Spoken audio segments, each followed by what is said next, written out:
Buenas tardes. En efecto, cumbre del G7 este fin de semana en Reino Unido y por fin sin pantallas de por medio. Un cara a cara que esta maldita pandemia ha vuelto algo en desuso. Pero tiene otras novedades esta cita, además del regreso a las reuniones tradicionales. En esta se estrenará Joe Biden con su mensaje de retorno amistoso hacia los viejos aliados europeos de Estados Unidos con los que Trump se había enemistado. Biden además viene a rescatar otro asunto que para su predecesor era cosa de científicos locos, hablo del cambio climático, pero como para evidenciar que muchas veces en este tipo de intercambio político se habla solamente de dientes para afuera, resulta que los 7 líderes de esas economías que se dicen fuertes y que se dicen rigen el mundo, tienen agendado, eso sí, el cambio climático como asunto y lo van a discutir en un hotel que para acogerlos con toda comodidad y lujo hizo algunas construcciones de último momento que obligaron a la tala de árboles en un sitio que precisamente presume de playa, senderismo, paisajes y armonía ecológica. ¿Se imagina usted que la furia de los ambientalistas ya se despertó? El plato fuerte del debate debe ser sin dudas la vacunación contra la COVID. La ONU ya ha pedido a los gobiernos que presionen a los fabricantes privados para que las vacunas entren al mecanismo COVAX, un mecanismo que permitiría mejor distribución para todos. Pero está por ver qué se concreta. Y hay un asunto que ya el grupo se ha dado a la tarea de vender como éxito, en el que me quiero centrar, como revolución de las finanzas a nivel mundial por obra y milagro del G7. Resulta que los ministros de esta área, previo encuentro a las citas de alto nivel como es usual, ya acordaron lo que se conoce como impuesto mínimo de sociedades. ¿Y qué es esto? Uno se pregunta. Pues el G7 decidió que había que frenar el descaro de las empresas transnacionales o multinacionales, esas que operan en medio mundo, las que han causado ese efecto de globalización, que ha surgido también hasta estandarización de nuestras sociedades, al punto de que sus productos se pueden consumir casi en cualquier punto cardinal. Hablaban de todas, pero pensaban en Amazon, Facebook, Google, Apple, los pesos pesados de la tecnología, que son los grandes amasadores de fortuna de este momento. Estos emporios, al estar en todas partes, elegían dónde residir fiscalmente hablando, es decir, elegían dónde pagar sus impuestos o no pagarlos si es que se refugiaban en los llamados paraísos fiscales.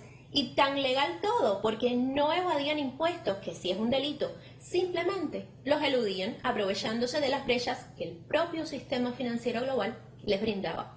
Y tan instituido estaba este escape, o está, que hasta su propio concepto tiene, dumping fiscal.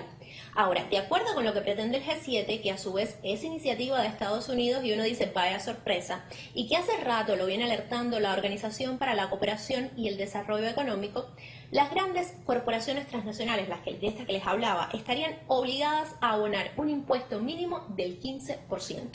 Y uno dice, pues buenísimo, si son las que ganan millones y millones y millones, pues que tributen para las arcas estatales, que se beneficien un poco y los gobiernos puedan, por ejemplo, sortear crisis como esta de ahora mismo.